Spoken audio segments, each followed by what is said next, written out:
Good. That's one example. Let's do another one.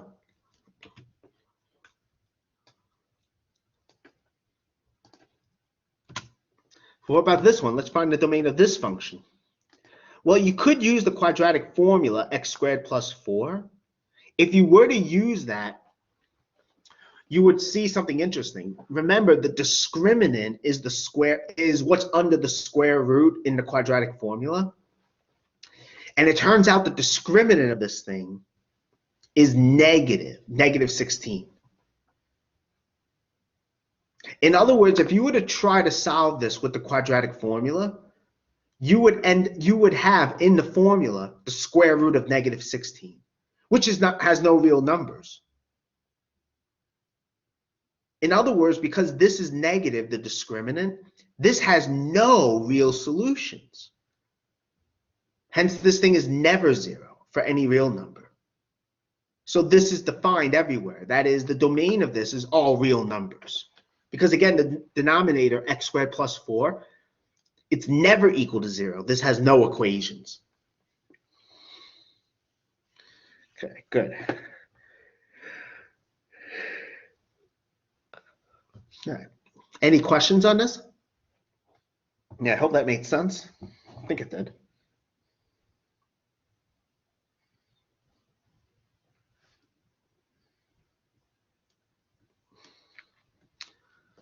Okay. Well, sorry. These questions here, I just want to go through because from my past experience teaching this class, I put these kind of questions on homework and students have a lot of trouble with them.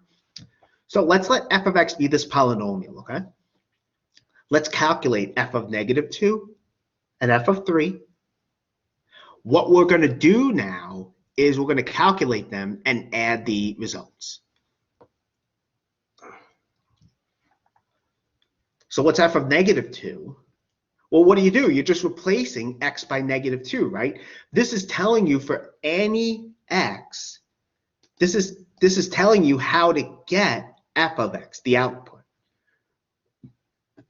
You know, x is the variable. Your input goes into x, and you do the calculations. So from here, you would have f of negative 2 would be negative 2 squared plus 4 times negative 2 minus 7. Now, what's that equal to? Well, this is 4. This we have is minus 8 minus 7. So that's minus 4 minus 7, which is minus 11. And that's what we get. Okay, good. That's f of negative 2. F of 3 is similar. Again, you're just replacing x by 3 in this case. 3 is the input. 3 is your x, so to say. So we have 3 squared plus 4 times 3 minus 7. That's 9 plus 12 minus 7, which is 21 minus 7, which is 14. So this sum here becomes negative 11 plus 14, which is 3.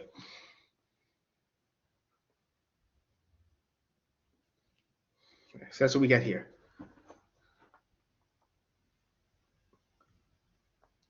Good. All right, so for this one, it's similar, right?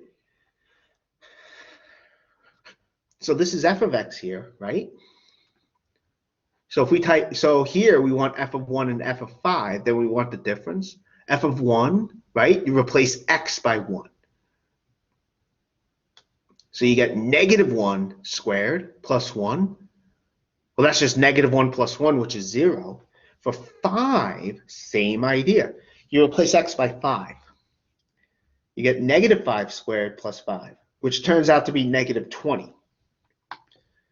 So this difference would be 0 minus negative 20, which is 20, of course.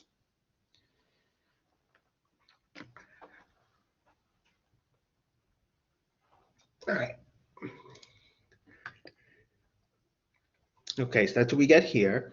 And here I'm just reminding you something else. I think this came up earlier in the course, if I remember correctly, although it might have been something else. But minus x squared That's the same as minus 1 times x squared.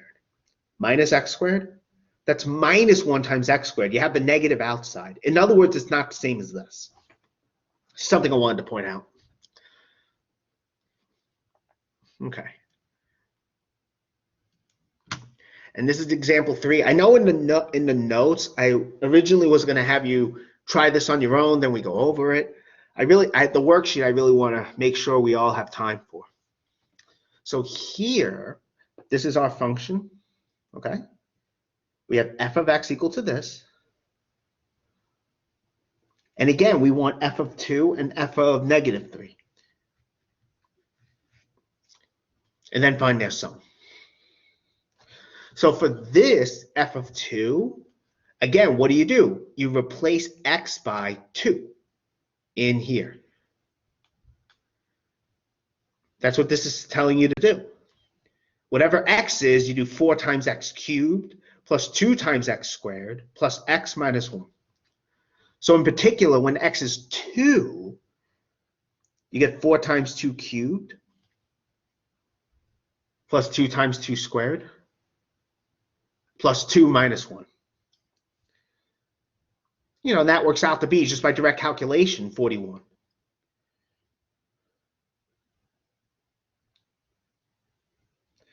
Now when x is negative 3, we have 4 times minus 3 cubed. Notice how the minus is in parentheses, okay? You know, the minus is part of x, so to say. Plus 2 times minus 3 squared plus minus 3 minus 1. And that, of course, is this here. This becomes negative 108 plus 18 minus 4, which is this. And so the sum here becomes 41 minus 94, or plus negative 94, that's fine. Either way, you get negative 53.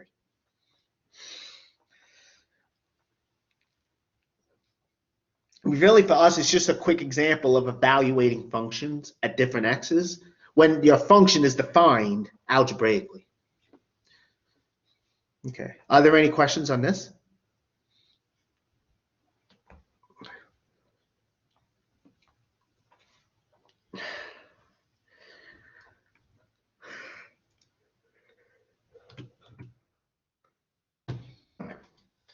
So let me get the worksheet up. I know I did email it, but let me post it as well.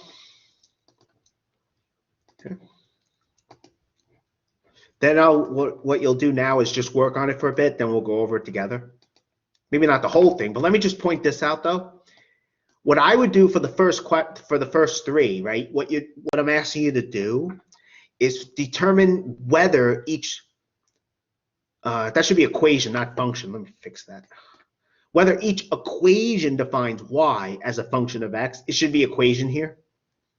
And if it does define y as a function of x, you want to get y in terms of x. I would just sketch the graph in Desmos, or if you have a graphing calculator, do that. And you just have to make sure it passes the vertical line test.